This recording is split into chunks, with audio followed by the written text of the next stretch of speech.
Well, if I was going to talk to a foster parent or a biological parent or any caregiver that's working with a child who has challenging behavior, I would say, first of all, that it is hard, and you need to accept that, and it's okay to admit that it's hard, and that you can't necessarily do it alone. I think we tend to think if I can just muster up the strength, I'm going to be able to fix this. But challenging behavior has developed over long periods of time. It's complicated. It probably happens in a variety of settings, and you're going to need help, and you're going to need other people to support you in this process. So it's important to know that, and it's okay to ask for that help. I think the other thing I would say is that many challenging behaviors feel very personal.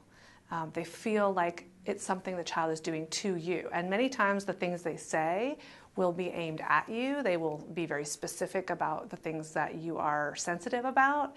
And it can be very hard to separate out in those moments that what they're doing is not who they are, because you feel understandably very upset by the behaviors that children are expressing.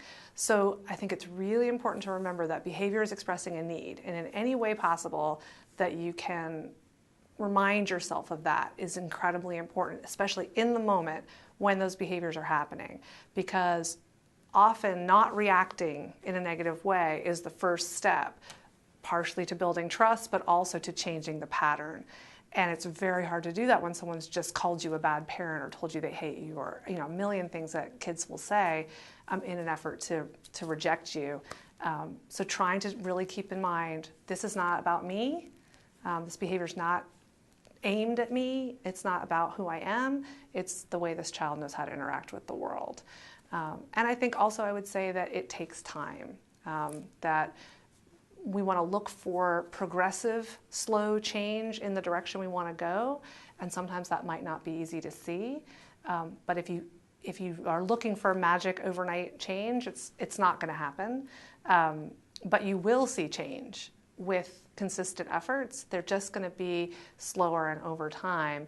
And so in order to get through that, you're going to need that support, and you're going to need some people who can take that burden off of you and share it with you and give you breaks, because it's a really hard task to change behavior, and you've got to be committed to that consistent process.